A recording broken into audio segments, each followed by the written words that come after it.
Tatap cermin itu dan jujur pada dirimu sendiri. Seberapa sering jiwamu berteriak, "Tuhan, andai aku bisa mengulang semuanya dari nol dengan otakku yang sekarang." Kita semua punya penyesalan yang mencekik, tapi bagi Jean Ron Kendall, penyesalan itu adalah takdirnya. Bayangkan terlahir di keluarga terkuat di dunia hanya untuk menjadi sampah satu-satunya. Dibuang oleh darah dagingmu sendiri, harga diri diinjak-injak sampai tak tersisa, dan akhirnya mati dalam kehinaan mutlak. Rasa sakitnya menembus jiwa. Tapi, bagaimana jika doa paling putus asa itu terjawab? Bukannya neraka, dia justru membuka mata kembali di ranjang bayinya. Kesempatan kedua yang mustahil itu nyata. Kali ini dia tidak kembali dengan tangan kosong. Dia membawa kunci jawaban dari seluruh ujian kehidupan. Semua rasa sakit, hinaan, dan kegagalan di masa lalu, itu sekarang jadi bahan bakarnya. Dari pecundang paling menyedihkan dalam sejarah, menjadi monster yang akan mempermainkan takdir di ujung jarinya. Ini bukan sekedar cerita fiksi, ini adalah fantasi tertinggi kita semua yang menjadi kenyataan. Kesempatan mutlak untuk membakar masa lalu dan menjadi dewa di kehidupan kedua. Selamat datang dan selamat menikmati alur cerita di channel ini. Kesadaran itu kembali sentak. Jean Ron Kendall, pria dewasa yang mati penuh penyesalan, kini terperangkap kembali dalam tubuh bayi berumur 1 tahun. Ingatannya utuh, dendamnya masih membara. Hari ini adalah hari upacara pemilihan, momen sakral klan Ron Kendall. Batin Jean, aku ingat hari ini. Di kehidupan lalu, aku memilih pedang kayu dan menjadi bahan tertawaan seumur hidup. Tapi kali ini, takdir ada di tanganku. Di aula megah itu, ratusan mata menatap tajam. Ayahnya, Kieran Ron Kendall, memancarkan aura yang bisa membekukan darah. Mengabaikan mainan emas yang berkilau menggoda, Jean merangkak pasti. Tangan mungilnya tidak ragu. Ia mencengkeram Barisada, pedang pusaka lambang supremasi Ron Kendall. Keheningan menyelimuti ruangan. Kieran kesenyum tipis, sebuah seringai yang sulit diartikan. Kieran, yang termuda memilih Barisada. Pindahkan dia ke Kastil Storm. Keputusan itu mutlak. Jean dipindahkan ke Kastil Storm, tempat isolasi bagi anak-anak Ron Kendall, membawa tekad baja untuk tidak lagi menjadi pecundang. 6 tahun telah berlalu sejak hari itu. Blood Castle masih berdiri sama, dingin, tinggi, dan terasing, diselimuti badai petir yang tak pernah benar-benar pergi. Di dalam kastil, Jean Rundandel tumbuh dalam kesunyian. Di sebuah ruangan luas dengan jendela tinggi, Jean berdiri sendirian. Ia mengangkat tangannya, mencoba meraih sesuatu di atas sana. Namun jaraknya terlalu jauh. Aku tidak bisa menjangkaunya. Ia menurunkan tangannya. Wajahnya datar, nyaris tanpa emosi. Hari-harinya di kastil berjalan lambat. Terlalu lambat. Aku bosan. Saat itu, pintu terbuka dengan suara tergesa. Seorang pelayan wanita masuk dengan wajah panik. "Ada apa? Yang Master?" Sebelum Jilly sempat menjelaskan, Jean sudah merasakan sesuatu yang aneh. Udara di dalam kastil berubah. Tekanan samar menyebar membuat bulu kuduk berdiri. Tak lama kemudian, suara langkah kaki terdengar dari balik pintu. 2 anak laki-laki muncul. Kembar. Daytona dan Haytona. Mereka berdiri dengan senyum meremehkan menatap Jean dari atas ke bawah. Nada suara mereka ringan, namun penuh ejekan. "Kau masih di sini? Benar-benar menyedihkan." Jean menatap mereka tanpa berkata apa-apa. Di lantai, seekor burung kecil tergeletak tak bergerak. Tatapan Jean turun ke sana. "Kalian melakukannya." Salah satu si kembar tertawa kecil. "Hanya seekor burung. Peliharaanmu kan?" Jilly gemetar di belakang Jean. Tolong, jangan seperti ini." Tawa mereka semakin keras. Dalam ingatan Jean, kedua saudaranya ini sudah menunjukkan sifat psikopat sejak usia 9 tahun. Meskipun mereka terlihat seperti anak-anak biasa, mereka memiliki reputasi sebagai calon pembunuh berdarah dingin yang akan menjadi flag bearers atau pembawa panji keluarga Ron Kendall yang ditakuti. Si kembar, Dayton dan Hayton, kembali mencoba melakukan pola intimidasi yang sama seperti di kehidupan Jean sebelumnya. Mereka merasa di atas angin karena selama ini Jean dianggap sebagai sampah keluarga yang tidak punya bakat. Mereka mendekati Jean dengan niat untuk merundungnya secara fisik, mengira Jin akan gemetar ketakutan seperti biasanya. Saat kepalan tangan itu tinggal beberapa inci dari wajahnya, Jin tidak bergeming. Dengan gerakan yang sangat tenang namun secepat kilat, Jin mengangkat tangannya dan menangkap pergelangan tangan saudaranya tepat di udara. Ia mengangkat kepalanya perlahan. Kalian pikir aku masih adik lemah yang bisa kalian injak-injak? Tanpa peringatan, Jin melangkah maju. Tinju kecilnya menghantam wajah salah satu si kembar. Benturan keras mengguncang ruangan. Apa? Serangan berikutnya datang lebih cepat. Tubuh Daytona dan Haytona terpental, jatuh berguling di lantai. Mereka mencoba bangkit dan membalas. Namun sebelum sempat menyerang, sesuatu menekan mereka dari segala arah. Aura biru pekat menyebar dari tubuh Jin. Udara terasa berat, nafas terasa sulit. Jin berdiri di depan mereka, mata menunduk dingin. Energi membunuh yang pekat keluar tanpa disaring. Ia melepaskan kekuatan spiritual dari kontraknya dengan Soldered. Tekanan itu terlalu besar. Kedua si kembar ambruk ke lantai pingsan, bukan karena luka tapi karena ketakutan murni. Keheningan kembali menyelimuti ruangan. Jin menatap tubuh mereka tanpa ekspresi. Tidak ada rasa puas, tidak ada amarah yang meledak. Hanya satu kesadaran yang mengendap dalam. Mulai hari ini, tidak ada lagi yang bisa memperlakukannya sebagai anak lemah. Seorang ksatria penjaga elit berlari mendekat. Dua tuan muda terkapar tak sadarkan diri, dan di atas mereka berdiri seorang bocah 7 tahun yang menatap dengan sorot mata sedingin es. Tuan muda Jin, apa yang terjadi? Tanya ksatria itu, suaranya goyah. Mereka berkelahi satu sama lain, jawab Jin datar, seolah sedang membicarakan cuaca. Ksatria itu tahu itu bohong. Aura yang memancar dari bocah itu bukanlah aura seorang anak yang baru saja memenangkan perkelahian. Itu adalah aura seorang Rune Skandal. Bawa mereka, perintah Jin. Ke ruang medis tuan muda. Bukan, Jin berbalik, menatap ke arah jendela di mana hujan badai mulai turun dengan derasnya. Ke kuburan.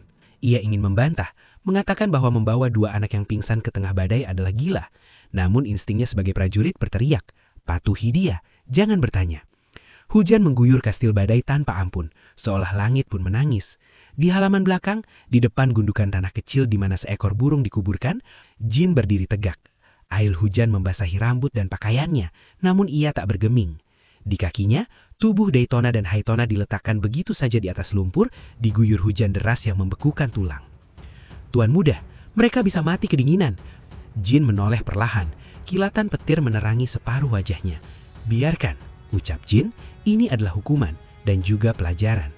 Sang ksatria terdiam, tubuhnya gemetar bukan karena dingin, melainkan karena takut. Baik tuan muda, ksatria itu membungkuk dalam, sebuah penghormatan yang tulus sekaligus penuh rasa gentar.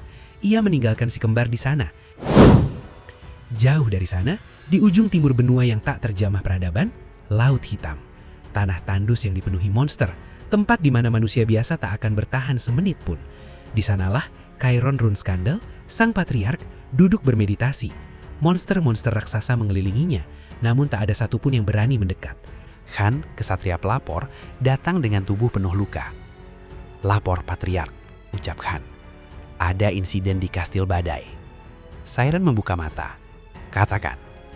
Tuan muda Jin mengalahkan si kembar Tona sendirian. Dia membuat mereka pingsan dan memerintahkan saya membuang mereka ke tengah badai sebagai hukuman. Menarik, gemam Chiron. Kumpulkan para ksatria. Kita akan pergi ke kastil badai, Storm Castle. Itu adalah perintah dari Chiron Runkendal, sang patriark. Tidak sendirian, ia didampingi oleh 8 anaknya yang berstatus flag bearer. Rombongan elit itu memulai perjalanan mereka, membelah langit dan daratan menuju kastil tempat si bungsu diasingkan.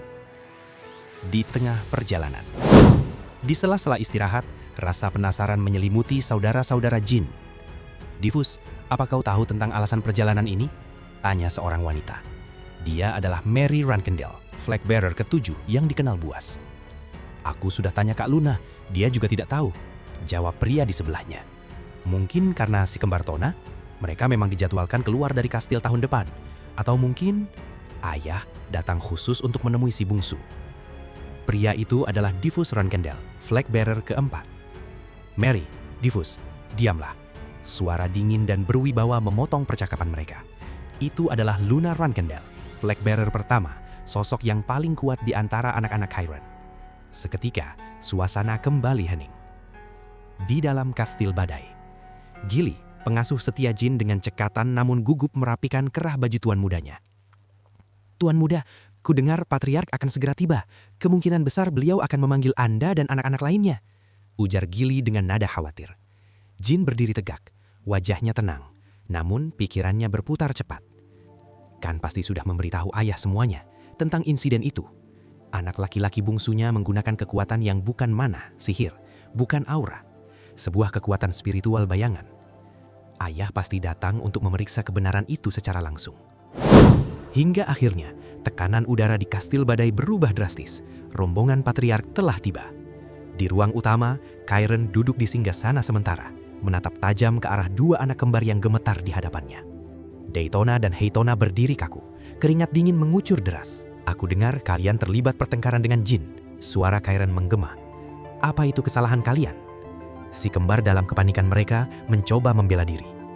"Jin menyakiti kami, dia menggunakan kekuatan yang tidak diketahui, Ayah. Itu terlihat seperti sihir. Bukankah sihir adalah seni terlarang di keluarga kita? Ayah harus menginterogasinya." Mereka terus memojokkan Jin, berharap ayah mereka akan murka pada si bungsu. Namun tatapan Chiron justru semakin dingin menatap si kembar. "Anakku," potong Chiron tegas, "tanamkan ini dalam hati kalian. Kalian tidak akan bisa bertahan di keluarga ini jika terus bersikap menyedihkan seperti itu." Bukan masalah sihir yang dipermasalahkan Chiron, melainkan mentalitas mereka yang mengadu setelah kalah. "Bawa Jin ke hadapanku.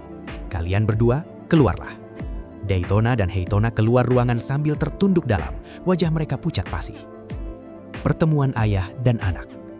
Jin berjalan menyusuri lorong menuju ruang utama. "Ayahku, Chiron Ronkendel, manusia terkuat di dunia saat ini," batin Jin. Julukannya adalah The Peak, Genesis Knight. Dulunya dia manusia biasa, tapi setelah mencapai status Genesis Knight, dia seolah kehilangan emosi manusianya. Dia menjadi eksistensi yang hanya terobsesi pada kejayaan keluarga dan perkembangan kekuatan. Jin mengingat masa lalu di kehidupan sebelumnya. Bagi ayah, seseorang yang tidak punya bakat pedang sepertiku yang dulu hanyalah sampah yang tidak dianggap. Tapi kali ini berbeda. Di kehidupan ini, aku akan pastikan tidak ada seorang pun yang bisa menyingkirkanku. Pintu terbuka. Jin melangkah masuk. Di sana, kakak-kakaknya, para flag bearer yang menakutkan sudah berkumpul berbaris rapi. Jin berhenti tepat di hadapan ayahnya, lalu membungkuk hormat dengan sempurna. "Saya menyambut kedatangan sang Patriark." Alis Chiron sedikit terangkat. "Kenapa kau memanggil aku Patriark dan bukan ayah?"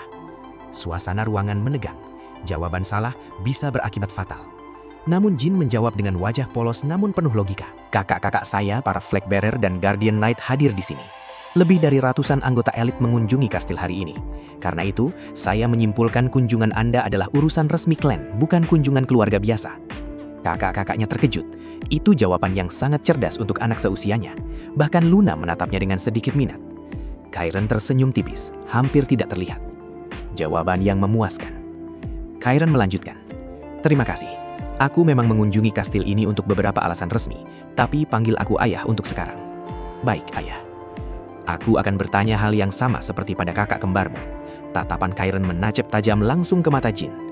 "Kesalahan apa yang telah dilakukan oleh kakakmu yang menyebabkan pertengkaran kalian?" Ini adalah ujian yang sebenarnya. Jin tidak boleh terlihat lemah, tapi juga tidak boleh terlihat licik tanpa alasan. Jin melihat lurus ke mata ayahnya dan menjawab dengan tegas, "Balas dendam.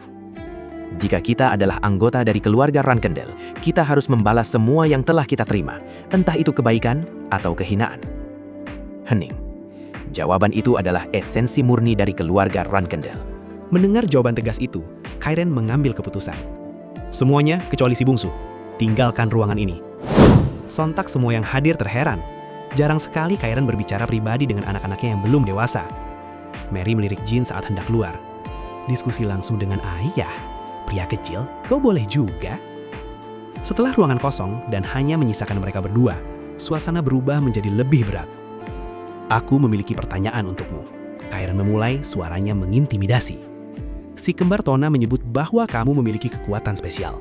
Kau tahu sendiri, kita sangat ketat melarang penggunaan sihir. Jika kau terus berlatih sihir, kau tidak akan bisa mencapai puncak seni pedang. Mata Chiron berkilat berbahaya. Jika tuduhan itu benar, aku tidak akan membiarkan ini berlalu dengan mudah. Jadi, kekuatan apa yang sebenarnya kamu gunakan? Jin berpikir sejenak. Aku yakin ayah sebenarnya sudah tahu kekuatan ini. Dia tidak mungkin mengabaikan aura dari Dewa Solderet. Jin memutuskan untuk jujur, namun tetap memainkan perannya sebagai anak yang polos. Ia mengangkat tangannya. Aku juga tidak tahu tentang ini, Ayah. Apakah ini sihir atau aura? Jadi aku ingin bertanya pada Ayah. Harus menamakannya sebagai apa? Jin melepaskan energi gelap dari tangannya. Kabut hitam pekat menyelimuti telapak tangannya. Melihat itu, mata Kairen sedikit membelolak. Meskipun ekspresinya tetap tenang, hatinya terguncang. Ini seperti kekuatan pendiri Rune Kandel. Shadow Energy, energi bayangan. Ingatan Kairen melayang pada catatan kuno keluarga. Kekuatan yang sama dengan pedang Barisada. Anak ini, apakah dia ditakdirkan untuk menjadi kepala keluarga ini? Apa Ayah tahu tentang kekuatan ini? Tanya Jin memecah lamunan ayahnya. Itu adalah kekuatan Solderet, Dewa Bayangan. Dahulu kala, Solderet membuat kontrak dengan pendiri keluarga Rune Kandel, Lord Temar. Sudah sangat lama sang dewa bersama kita. Tapi setelah Lord Temar meninggal, Solderet tidak pernah muncul lagi di Rune Kandel. Kairen menatap Jin lekat-lekat. Tapi, sepertinya ia berusaha menggapai Rune Kandel lagi melalui dirimu. Jin mengangguk, lalu mengajukan pertanyaan yang sangat berani. Aku penasaran akan satu hal. Sang Dewa Solderet, apa dia lebih kuat dari ayah-ayah? Hening sejenak, pertanyaan itu sangat lancang. Kairen terdiam, lalu menjawab pelan. Entahlah, karena aku tidak pernah melawan sang dewa. Jin tersenyum dalam hati. Kau tidak pernah melawan sang dewa. Itu jawaban terbaik yang bisa kau berikan. Artinya, kau pun tidak yakin akan kalah. Anakku, itu pertanyaan yang bagus. Kairen tersenyum, kali ini tulus. Berkat pertanyaan polosmu, aku jadi punya topik pembicaraan yang menarik. Kurasa datang kemari untuk bertemu denganmu hari ini adalah keputusan yang tepat. Namun, ujian belum berakhir. Wajah Kairen kembali serius. Kalau begitu, ayah akan tanya padamu, bagaimana kau akan menggunakan kekuatan itu? Jin segera menjawab dengan penuh hormat dan standar etika keluarga. Aku ingin memakai kekuatan ini demi keluargaku. Mendengar itu, Kairen justru tertawa keras. Kebohongan yang lucu sekali. Tawa itu berhenti mendadak digantikan tatapan menusuk. Kau mengalahkan kakakmu dan melempar mereka ke dalam badai pasir. Apa itu yang dibilang untuk keluarga? Katakan yang sebenarnya padaku. Jantung Jin berdegup kencang. Sudah kuduga, dia tidak akan membiarkan jawaban klise seperti itu. Jin mengangkat wajahnya, menatap ayahnya dengan ambisi yang membara. Aku ingin memakai kekuatan ini untuk diriku sendiri. Kairen terdiam. Ia berdiri dari singgasananya dan berjalan melewati Jin menuju pintu keluar. Saat ia berpapasan dengan Jin, ia berhenti sejenak. Jadi itu keputusanmu. Kalau begitu, mulai sekarang aku akan memperhatikanmu lebih dekat. Sang patriark pun pergi meninggalkan ruangan. Jin menghela napas panjang, senyum besar terukir di wajahnya. Bagus, aku bisa melaluinya dengan aman. Dengan ini, aku bisa menggunakan kekuatan Solderet sesuai keinginanku, tanpa perlu menyembunyikannya. Dan sekarang, ayah berharap banyak padaku. Ini sungguh berbeda dari kehidupannya yang sebelumnya, di mana ia diabaikan dan dihina. Hadiah sang kakak. Beberapa saat setelah berbicara dengan ayahnya, pintu ruangan Jin diketuk. Mary Rune Kandel masuk, membawa kotak kecil namun terlihat sangat mewah. Pria muda, ambillah, kata Mary sambil menyodorkan kotak itu. Ini hadiah spesial dari kakak perempuanmu. Cepatlah kau menjadi kuat, jangan membuatku bosan. Jin membuka kotak itu bersama Gili. Mata mereka terbelak kaget melihat isinya. Sebuah benda yang memancarkan energi kehidupan yang luar biasa kuat dan panas. Ini adalah jantung Phoenix, benda pusaka yang sangat berharga. Namun Mary justru memberikannya kepada seorang anak berusia 7 tahun. Apakah Mary sudah gila? Sejenak, Jin teringat sosok Mary di kehidupan sebelumnya. Mary Rune Kandel, seorang kesatria bintang 6 dan rider ke-7 Rune Kandel. Dunia mengenalnya sebagai Wind Fury atau julukan yang lebih mengerikan. The Mad Woman of the Southern Region. Wanita gila dari selatan yang haus akan pertempuran. Sekarang aku mengerti alasannya. Dia memberikan ini padaku agar aku bisa tumbuh kuat dan menjadi lawannya di masa depan. Dengan memakan ini di usia belia, aku tidak hanya akan kebal terhadap api, tapi jantung ini akan menjadi eliksir luar biasa untuk pertumbuhanku. Bahkan ke depannya, mungkin aku bisa men-summon Phoenix dengan tanganku sendiri. Tak lama kemudian Gili memasak daging jantung itu menjadi sup yang harum. Si kembar yang mencium aromanya langsung mendekat dengan air liur yang menetes. Apa kalian mau sup ini? Kalau memang mau, turuti dulu permintaanku. Jin kemudian menyuruh si kembar menggali di sebuah tempat yang telah ditentukan. Sialan, kenapa juga kita harus melakukan pekerjaan seperti ini? Sudahlah, yang penting kita dapat supnya. Lagi pula, si bungsu itu belakangan ini terasa sedikit menyeramkan. Setelah selesai menggali dengan susah payah, si kembar kembali menemui Jin dengan napas terengah-engah. "Kami sudah melakukan semua yang kau minta. Sekarang, cepat berikan supnya." "Tentu, sesuai janji."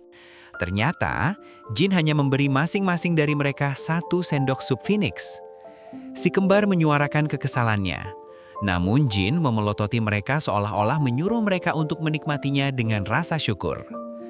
Meskipun merasa kesal, si kembar Tona tetap memakannya. Setelah itu, Jin pergi ke lubang yang digali si kembar Tona. Tampaknya si kembar Tona menggali lubang dengan baik. Dengan ketebalan dinding, sekarang Jin hanya cukup mengeluarkan magic 1 bintang untuk menghancurkan dinding. Jin langsung mengeluarkan sihirnya yang sudah menumpuk karena tidak pernah dipakai. Jin menciptakan lingkaran sihir dan menghancurkan dinding. Hingga pada akhirnya Jin melihat sebuah pintu rahasia. Ia tidak pernah berkesempatan untuk datang ke sini di kehidupan sebelumnya. Jin mengingat ia harus mengucapkan mantra untuk membuka pintu itu. Dengan senyum tipis, ia mengingat, lalu mengucap anak Ruchandel datang ke pelipuran Murakan. Lalu pintu terbuka. Disinilah ruang penyimpanan Runchandel. Tempat ini digunakan sebagai penyimpanan buku-buku rahasia keluarga Runchandel yang mereka bawa dari runtuhan 1000 tahun terakhir. Tempat ini hanya boleh dimasuki oleh flag bearer Runchandel. Jin mulai mengelilingi ruangan.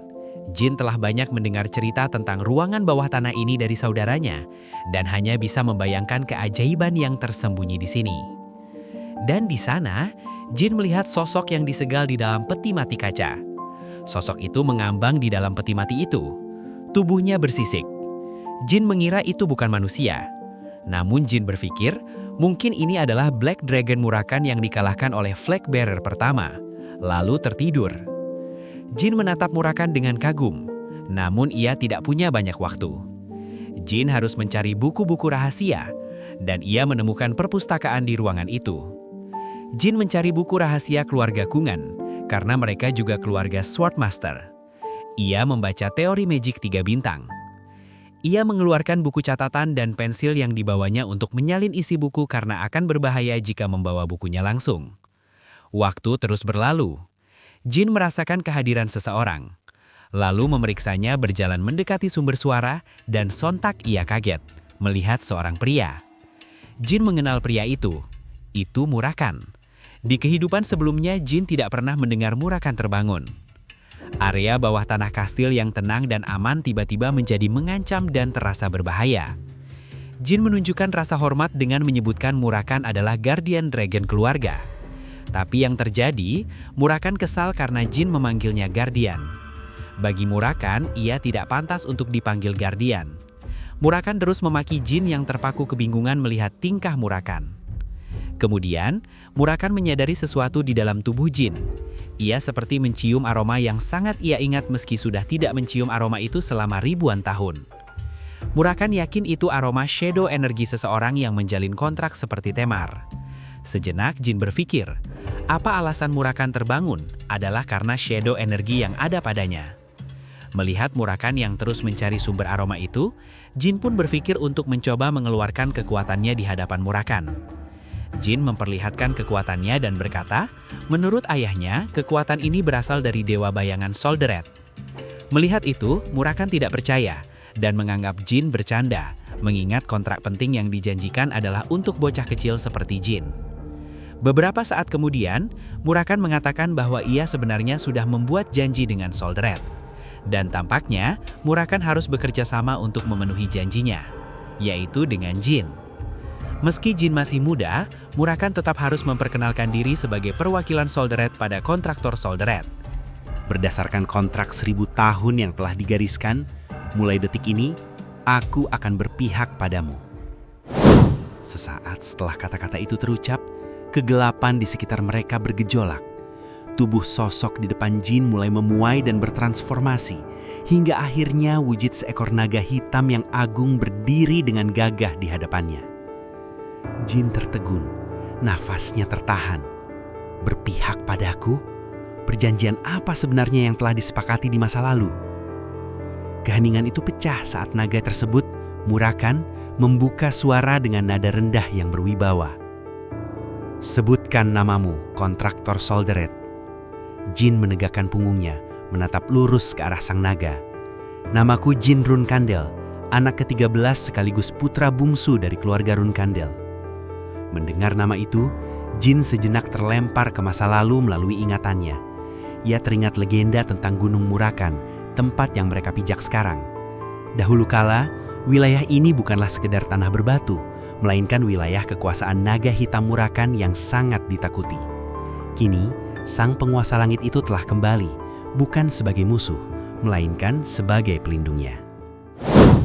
Di sebuah tempat tersembunyi, Jin menatap Murakan, sang naga hitam penjaga yang pernah menguasai pegunungan 1000 tahun lalu sebelum ditaklukkan dan tertidur oleh leluhur Runkandel, Temar. Namun, kenyataan yang terkubur jauh berbeda. Sang patriark pertama dan naga hitam penjaga nyatanya berteman baik, bahkan mengikat sumpah setia dengan dewa. Hingga detik ini, rahasia mengenai sang naga hitam yang berteman dengan Solderet masih menjadi sebuah misteri. Kini, sang naga telah terjaga dari tidur lelapnya, bukan lagi sebagai penguasa yang ditakuti, melainkan sebagai partner dalam sebuah kontrak suci dengan dewa Solderet. Bagi Jin, kebersamaannya dengan Murakan adalah kunci utama. Ia tak akan membiarkan kesempatan ini berlalu begitu saja tanpa menggali lebih dalam tentang misteri masa lalu. 1 bulan telah berlalu sejak Murakan terbangun, dan selama itu pula Jin kerap menyelinap ke perpustakaan rahasia ini. Jin mulai membahas tentang apa yang sebenarnya terjadi dalam pertarungan hebat antara Murakan dan Temar. Namun ingatan Murakan telah terkikis oleh tidurnya yang terlampau panjang. Namun, ada satu fakta yang Jin ketahui tentang Murakan. Murakan sangat menggemari pai stroberi. Entah bagaimana ceritanya, camilan manis buatan manusia itu bisa menaklukkan selera sang naga legendaris. Di tengah sunyinya perpustakaan rahasia itu, Murakan tiba-tiba bertanya apa yang sedang Jin lakukan. Jin menjawab kalau ia sedang sibuk menyalin isi buku-buku di sana ke dalam catatannya. Ia tidak berani membawa buku aslinya keluar, karena risikonya terlalu besar jika sampai ketahuan. Melihat tumpukan buku itu, Murakan sempat ragu, dan bertanya apakah Jin benar-benar paham isinya. Dengan jujur, Jin mengaku kalau ia baru mengerti sekitar 30% saja. Mendengar itu, Murakan justru memujinya. Ia menyemangati Jin dan mengatakan kalau Jin sangat hebat untuk anak seusianya. Sebab di saat anak-anak lain sibuk bermain, Jin sudah melakukan hal besar yang tidak mungkin bisa dilakukan oleh mereka. Tapi Jin merasa itu hal yang biasa saja. Sebagai anggota keluarga Runkandel, dia merasa wajib melakukannya. Dia punya 12 kakak, ayah, ibu dan para tetua keluarga yang semuanya sangat hebat. Jin sadar dia harus bekerja lebih keras dan jadi lebih kuat supaya bisa melampaui mereka semua. Jin penasaran lalu bertanya kepada Murakan, kira-kira seberapa banyak patriark pertama memahami isi buku-buku di sana. Dengan membandingkan dirinya sendiri dengan orang terkuat sepanjang masa itu, Jin ingin tahu sejauh mana kemampuannya saat ini. Murakan menjawab bahwa saat Temar seusia Jin, dia bahkan tidak mengerti satu kalimat pun dari buku-buku itu. Namun Murakan mengingatkan Jin bahwa pertarungan yang asli jauh berbeda dengan teori di buku. Temar bisa bertarung dengan sangat hebat, meski tanpa membaca. Jin punya bakat yang mirip dengan Temar, tapi saat ini Jin masih belum sehebat dia. Mendengar jawaban itu, Jin bertanya kembali dengan rasa penasaran. Ia ingin tahu apakah memang mustahil baginya untuk bisa menjadi sekuat sang patriark pertama suatu saat nanti. Murakan menjawab bahwa hal itu tidak mustahil. Jin adalah orang yang berhasil membuat kontrak dengan Solderet, persis seperti yang dilakukan Temar dulu. Ditambah lagi, Jin cukup pintar untuk memahami isi buku-buku di perpustakaan itu. Murakan berpesan agar Jin tidak berhenti belajar karena ia masih anak-anak. Jika Jin terus berusaha, ia pasti bisa menjadi sehebat Temar. Kemudian, Murakan mengingatkan Jin bahwa Solderet memiliki julukan Infinite, yang berarti kekuatannya tidak memiliki batasan. Hal itu juga menjadi pertanda besar bagi Jin, karena ia terikat kontrak dengan Dewa Solderet, maka kekuatan Jin pun tidak akan memiliki batasan di masa depan. Murakan tertawa kecil sambil menyentil punggung Jin. Ia akhirnya memutuskan untuk mengajarkan teknik spiritual release. Teknik ini hanya bisa digunakan oleh mereka yang sudah menguasai spiritual power, dan merupakan kunci utama sekaligus puncak dari kekuatan tersebut. Namun Murakan mengingatkan dengan tegas bahwa kekuatan ini sangat berbahaya jika digunakan sembarangan tanpa latihan yang matang. Ia meminta Jin untuk tetap bersabar dan terus berlatih keras sebelum benar-benar bisa menguasainya. Langkah pertama yang harus dipelajari Jin adalah pelepasan mana. Jin merasa bingung karena ia merasa sudah melakukan teknik itu ribuan kali sebelumnya. Ia pun heran mengapa Murakan menyuruhnya melatih pelepasan dan transfer mana selama 2 hingga 3 tahun, padahal Jin merasa sudah sangat menguasainya. Karena merasa kemampuannya diremehkan, Jin langsung menunjukkan aksi pelepasan mana dengan sangat tenang. Melihat teknik Jin yang begitu sempurna, seketika Murakan terdiam dan tercengang. Ia tidak menyangka Jin bisa melakukannya sehebat itu. Jin bahkan memamerkan kemahirannya dalam mentransfer mana dengan sangat lihai. Melihat bakat Jin yang luar biasa, Murakan pun mulai serius. Ia menjelaskan bahwa setiap bayangan di dunia ini tercipta dari kehendak Soul Deret, dan Jin memiliki potensi untuk menjadi penguasa segala bayangan, Master of All Shadows. Seketika, Murakan berubah menjadi bayangan yang begitu pekat dan kuat. Tekanan energinya membuat Jin terhempas dan terbelalak. Murakan kemudian menegaskan dengan penuh wibawa, inilah yang disebut dengan spiritual release. 6 bulan sejak pertemuan Jin dengan Murakan berlalu, dan suasana di Storm Castle berubah. Si kembar Tona berpamitan pergi meninggalkan kastil. Tepat di hari keberangkatan mereka, Jin merayakan ulang tahunnya yang ke-9. Perayaan itu berlangsung hangat bersama Gilly dan seluruh penghuni kastil yang menyayanginya. Namun, di tengah kegembiraan itu, Kan datang membawa kabar yang mengejutkan. Luna Runkandel, kakak tertua Jin sekaligus sosok yang sangat disegani, datang berkunjung ke sana. Mendengar kabar itu, Jin dan Gilly benar-benar terkejut. Luna bukan orang sembarangan. Dia adalah anak tertua dari 13 bersaudara Runkandel dan seorang kesatria bintang 9 yang sangat kuat. Ia dikenal dengan julukan Paus Putih. Meski Luna adalah yang terkuat di antara saudara-saudaranya, ia sama sekali tidak tertarik menjadi patriark.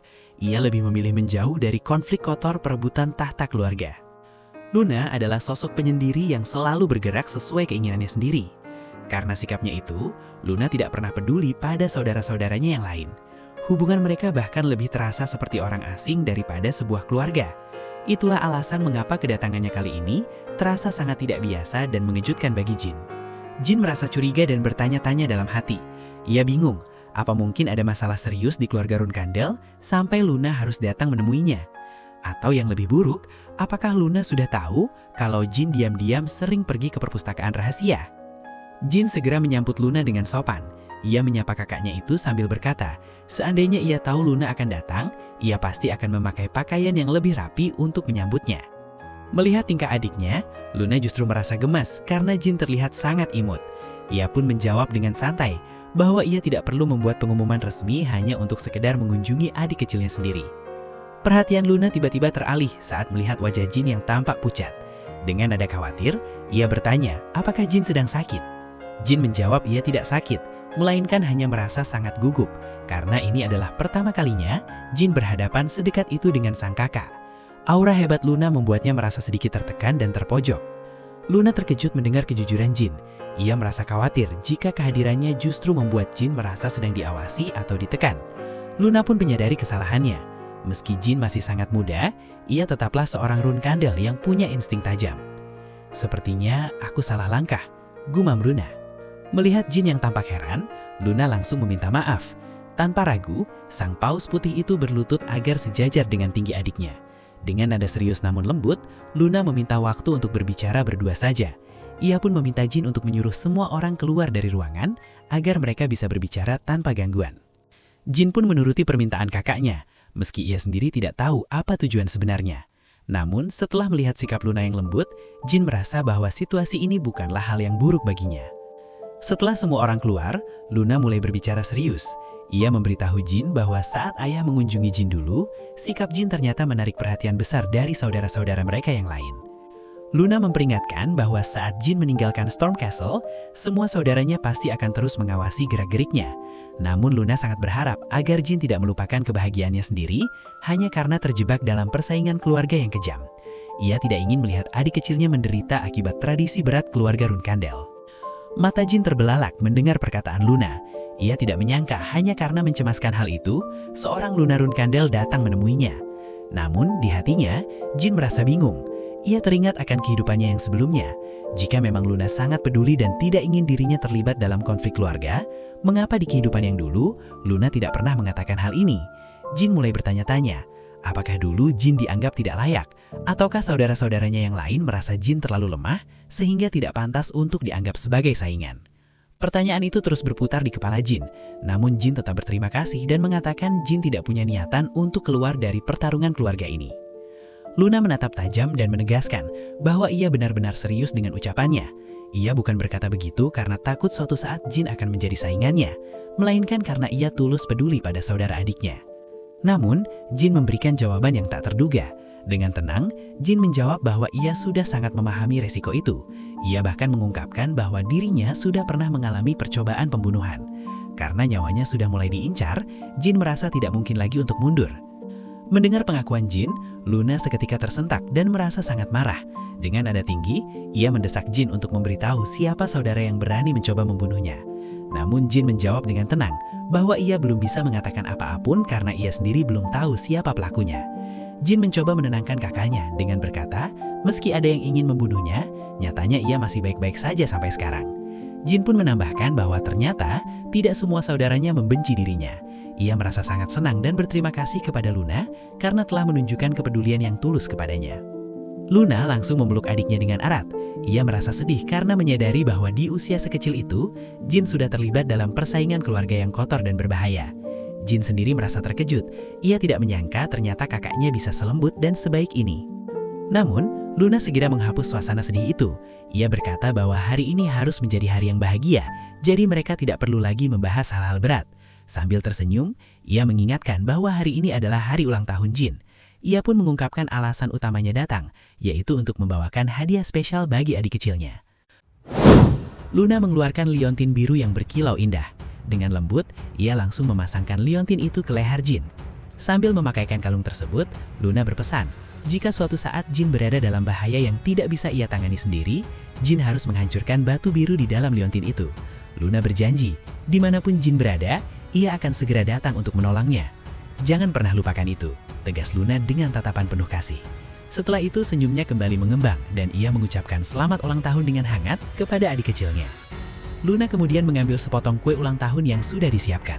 Dengan penuh kasih sayang, ia menyuapi Jin kue tersebut. Suasana yang tadi sempat terasa tegang, kini berubah menjadi sangat manis dan penuh kehangatan. Setelah Luna berpamitan pulang, Jin kembali ke perpustakaan rahasia. Murakan yang melihat Jin langsung bertanya tentang liontin yang sedang ia pakai. Jin menjawab itu adalah hadiah ulang tahun dari kakaknya. Mendengar hal itu, Murakan sangat terkejut. Ia menjelaskan bahwa orang yang memberi hadiah itu pasti sangat menyayangi Jin, karena benda itu bukan perhiasan biasa. Liontin itu adalah artefak Raja Bilimon Orgakareni dari ribuan tahun lalu yang sangat langka. Banyak orang rela bertaruh nyawa untuk mendapatkannya, karena artefak itu bisa menahan serangan sihir bintang 5 ke bawah dan meningkatkan kekuatan sihir penggunanya. Murakan kemudian menebak, apa ini pemberian dari orang dengan energi kuat yang datang tadi? Jin mengiyakan bahwa itu hadiah dari Luna, kakak tertuanya. Ia pun heran dan bertanya, bagaimana Murakan bisa merasakan kehadiran Luna dari sini? Murakan menjawab bahwa energi Luna memang sangat luar biasa. Bahkan Luna pun pasti sudah bisa merasakan keberadaan Murakan di tempat itu. Jin seketika panik dan ketakutan. Ia takut Luna akan melaporkan keberadaan naga hitam itu kepada keluarga Runkandel. Namun Murakan langsung menenangkannya. Ia yakin Luna tidak akan tega melakukan itu dan tidak akan membiarkan Jin dalam bahaya. Murakan menegaskan bahwa untuk kakak yang satu ini, Jin benar-benar bisa mempercayainya. Awalnya, Jin mengira Storm Castle hanyalah penjara waktu yang membosankan. Namun, di tempat ini, ia justru mendapatkan hal yang tidak bisa Jin mimpikan di kehidupan sebelumnya. Pengakuan hangat dari sang ayah, Phoenix Heart pemberian Mary, hubungan baiknya dengan Luna, bahkan pertemuan mustahil dengan sang naga hitam Murakan. Waktu berlalu dan di usia 10 tahun, Jin sudah siap melangkah keluar dari Storm Castle. Selama melatih Jin, Han tak lagi heran mengapa sang patriark begitu menaruh harapan pada bocah ini. Kecepatan belajar dan insting bertarung Jin benar-benar di luar dugaan. Bahkan, seringkali Han merasa posisinya terbalik. Alih-alih melatih, Han merasa seolah Jinlah yang sedang menguji dan menilai kemampuannya di arena. Sesi latihan hari itu berakhir. Han menghampiri Jin dan bertanya apakah ada kesulitan dalam latihan tadi. Dengan tulus, Han berkata bahwa melatih Jin adalah sebuah kehormatan besar baginya. Karena waktu Jin di Storm Castle tinggal sedikit lagi, Han berjanji akan memberikan semua kemampuannya untuk melatih Jin sebaik mungkin sampai hari kepulangannya tiba. Suatu hari, Jin terlihat asyik memainkan api lilin yang menyala dengan jari-jarinya. Ia tidak terluka atau merasa kepanasan sedikit pun. Melihat hal itu, Gili datang dengan panik karena khawatir jari Jin akan terbakar. Namun, Jin hanya menjawab dengan tenang bahwa api itu hanya terasa seperti air hangat di kulitnya. Mereka kagum melihat keajaiban itu. Ternyata, tubuh Jin menjadi tahan api berkat khasiat hati Phoenix yang diberikan oleh Mary. Jin menyadari bahwa khasiat hati Phoenix belum terserap sepenuhnya. Namun, ia yakin dalam beberapa tahun lagi, seluruh kekuatan itu akan menyatu sempurna dengan tubuhnya. Gili mengingatkan Jin bahwa mereka akan berangkat besok pagi. Karena itu, Gili segera bersiap-siap untuk mengemas semua barang yang akan mereka bawa. Agar tidak bosan, Gili memisahkan bungkusan buku-buku milik Jin. Dengan begitu, Jin bisa membacanya dalam perjalanan. Tiba-tiba, sebuah pikiran melintas di benak Jin. Ia pun bergegas keluar untuk menemui Murakan. "Kau ingat kan, besok kita akan pergi dari sini?" tanya Jin memastikan. Murakan menyeringai. Ia mengaku sudah sangat lama menantikan momen kebebasan ini. Saat Jin mulai cemas dan bingung bagaimana cara membawa seekor naga besar pergi tanpa ketahuan, Murakan menjawab dengan penuh percaya diri. "Aku ini naga hitam Murakan, jangan remehkan aku," tegasnya. Ia meyakinkan Jin bahwa ia akan selalu menjadi naga penjaganya. "Tugasmu sekarang hanya satu, tumbuhlah menjadi sekuat kesatria sihir legendaris seperti Temar." Tiba-tiba, Jin teringat sesuatu yang pernah ia dengar dari Soldred di kehidupan sebelumnya. Ternyata, keluarga Runkandel sebenarnya adalah keluarga Magic Swordsman. Bahkan, patriark pertamanya dikenal sebagai kesatria sihir terkuat yang pernah ada sepanjang sejarah. Murakan melanjutkan penjelasannya. Ternyata, alasan keluarga Runkandel melarang sihir dan hanya mengutamakan pedang adalah sebuah perjanjian memalukan dari 1000 tahun lalu. Murakan yakin, meski orang-orang masih memuja dirinya sebagai naga penjaga, mereka pasti akan merasa tidak nyaman jika ia benar-benar muncul di depan mereka. Namun, dengan percaya diri, Murakan berkata, "Mereka semua pasti akan terpukau dan terkagum-kagum melihatmu bersamaku, makhluk yang paling dihormati di dunia ini." Agar keberangkatannya tidak ketahuan, Murakan menggunakan sihir untuk menduplikasi dirinya. Ia menciptakan tubuh palsu yang tampak seolah-olah ia masih tertidur lelap di dalam tabung pengunci. Ternyata, Jin datang menemui Murakan tidak hanya dengan tangan kosong, melainkan ia membawa sesuatu yang sangat disukai Murakan, yaitu pie strawberry wine. Dengan hati yang senang, Murakan memakannya dengan sepenuh hati. Hari yang ditunggu-tunggu akhirnya tiba. Hari ini, Jin akan meninggalkan Storm Castle untuk kembali pulang. Dua kesatria pelindung, Jeremy dan Holtz, datang untuk menjemputnya. Mereka memberitahu Jin bahwa mereka akan mengawal dan menjaga keselamatannya selama di perjalanan nanti. Salju turun begitu lebat hingga menutupi jalur pulang. Gili menghela nafas, menyadari bahwa transfer gate tidak bisa diandalkan dalam cuaca seburuk itu. Karena tidak ada jalan lain, mereka memikirkan untuk singgah di desa terdekat, mencari perlindungan sementara, hingga badai salju berhenti dan jalanan kembali aman untuk dilalui. Dan di tengah perjalanan, mendadak kereta yang mereka tunggangi berkemuruh. Suasana menjadi kacau saat penjaga memerintahkan mereka untuk tetap di dalam kereta karena ada serangan. Dua Guardian Knight bintang 7 segera berlari untuk menghadang musuh. Gili segera memeluk Jin, tubuhnya sedikit gemetar. Gili bisa merasakan kehadiran lawan di sekeliling mereka. Ada sekitar 20 musuh, gabungan antara penyihir dan prajurit. Mereka benar-benar terjebak di tengah kepungan. Sesuatu yang janggal menyentak kesadaran Jin.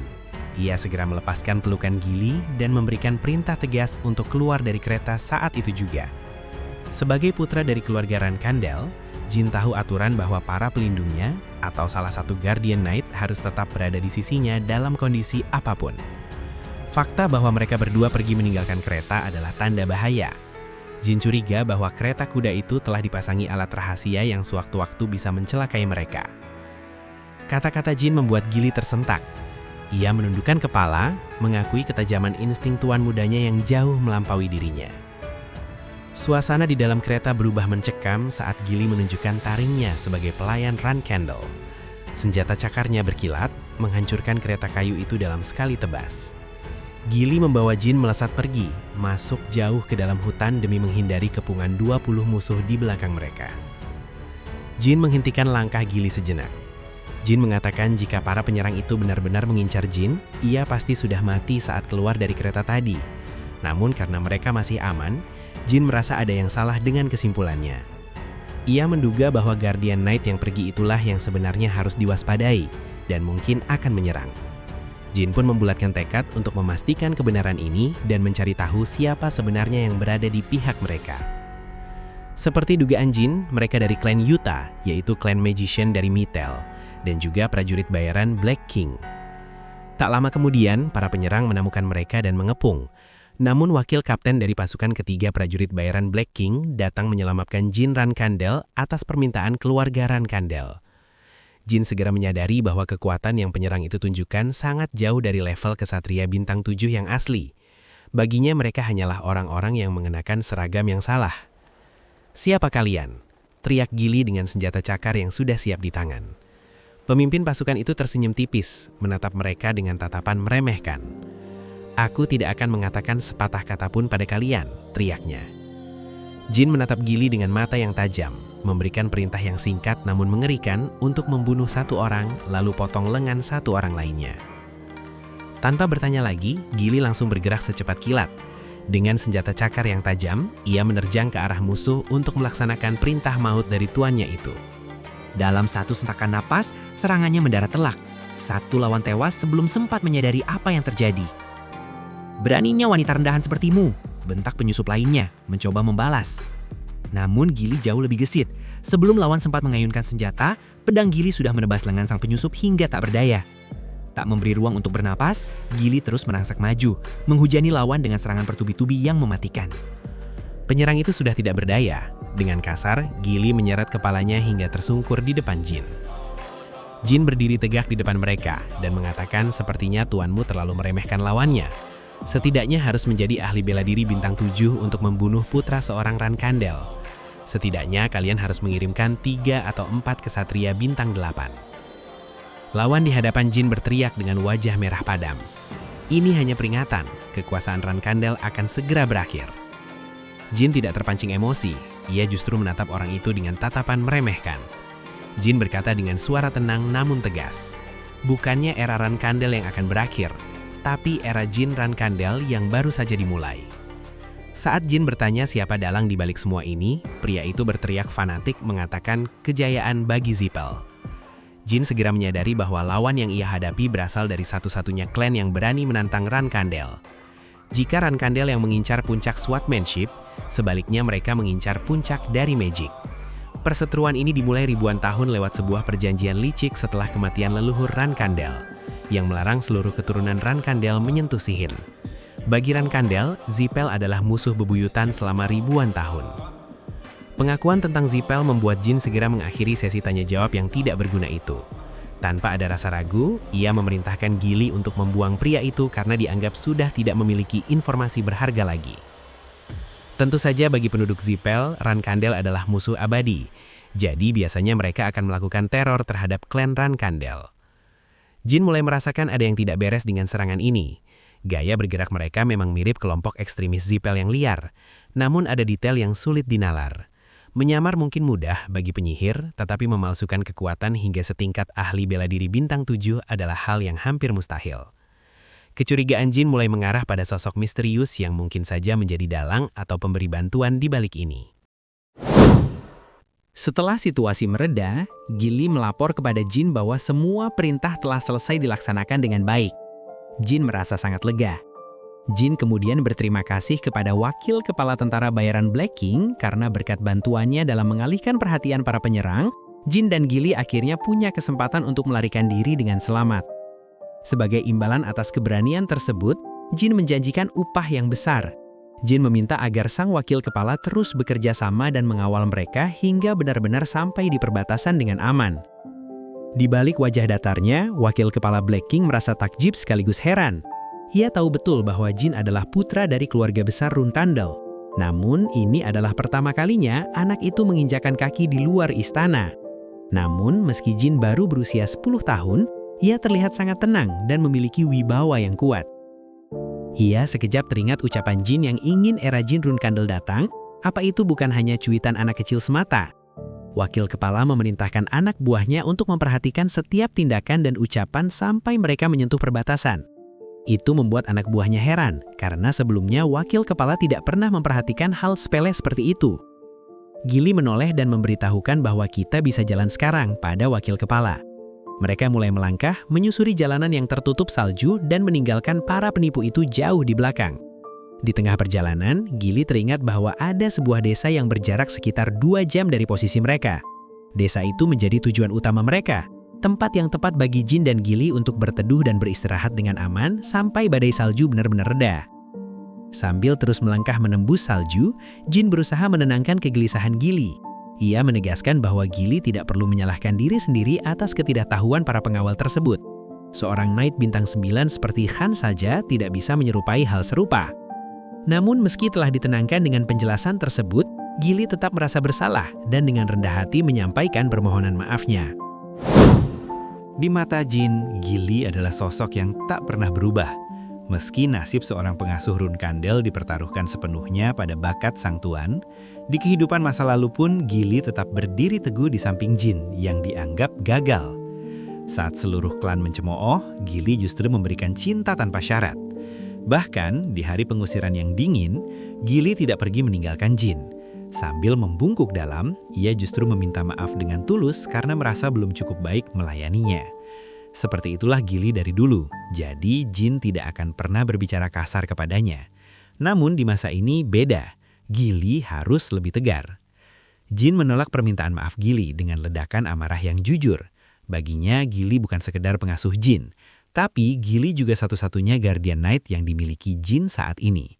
Jin memperingatkan Gili bahwa jika ia terus terpaku pada rasa bersalah, ia tidak akan sanggup menghadapi bahaya di depan mata. Dengan nada dingin yang tak terbantahkan, Jin menutup pembicaraan dengan berkata, "Jangan buat Jin mengulangi perkataan untuk kedua kalinya." Gili menyadari bahwa ketegasan Jin adalah bukti betapa tuannya itu sangat peduli padanya. Gili pun tersadar bahwa ia harus lebih berhati-hati dalam bertindak. Gili bertekad untuk menjadi pendukung yang kuat bagi Jin dan berjanji tidak akan membiarkan dirinya menjadi beban atau merepotkan Jin. Setelah sampai di perbatasan, mereka menemukan penginapan untuk beristirahat. Pikiran Jin terus berputar pada para ksatria pelindung palsu itu. Ia menaruh curiga bahwa mereka terlibat dengan Bouvard Gaston, sosok misterius yang menguasai teknik transformasi. Meski transformasi adalah keahlian alami para naga, jarang ada naga yang bisa melakukannya dengan sempurna. Namun, Bouvard adalah pengecualian. Dengan kemampuan transformasinya yang tanpa cacat, ia bebas melakukan berbagai kejahatan yang memicu kekacauan besar di seluruh dunia. Jin menyadari bahwa jika Bouvard benar-benar terlibat, situasi akan menjadi sangat sulit. Saat ini, Bouvard belum menunjukkan pergerakan yang mencolok. Berdasarkan ingatan dari kehidupan sebelumnya, Bouvard baru akan ditangkap oleh pasukan khusus Vermont saat Jin berusia 20 tahun. Jin sempat berpikir untuk menjadikannya sekutu karena kekuatannya yang berguna. Namun ia segera menepis ide itu. Jin tidak butuh kawan yang sewaktu-waktu bisa mengkhianatinya. Sebelum Bouvard menjadi ancaman besar, Jin bertekad untuk memeriksa kembali apakah ada hal yang berubah dalam garis waktu kehidupannya yang sekarang. Terlalu sibuk berpikir di dalam otaknya, Jin tak kuasa menahan kelopak mata yang kian memberat, hingga akhirnya ia tertelap begitu saja. Di tengah tidur lelapnya, Jin terusik oleh suara garukan halus dan mengeong yang samar. Saat matanya terbuka, ia mendapati seekor kucing hitam sedang berdiri di balik jendela. Kucing itu menatap tajam ke arah dalam seolah-olah sedang meminta izin dengan sangat mendesak agar Jin membiarkannya masuk. Sontak, Jin terperanjat dari kantuknya. Kucing hitam itu seolah menjadi jawaban atas janji Murakan sebelumnya yang ingin tetap mendampingi Jin secara sembunyi-sembunyi. Begitu jendela dibuka, Murakan masuk dengan wujud kucing yang tampak sangat dongkol. Sambil mengutuk cuaca musim salju yang membeku, ia kembali ke wujud aslinya. Namun sialnya malah tersandung hingga jatuh menabrak tembok. Dengan suara keras. Suara dentuman itu membuat Gili panik dan mengira ada penyusup. Dengan sigap, Gili meluncurkan serangan ke arah Murakan yang masih kesakitan. Beruntung, Jin segera berteriak menghentikannya. Begitu mendengar nama Gili disebut, amarah Murakan lenyap seketika. Ia justru tersenyum lebar karena akhirnya bertemu dengan wanita yang sudah lama ia tantikan itu. Rahasia apa yang terikat di antara mereka? Tetap di sini ya, dan tunggu jawabannya di episode selanjutnya.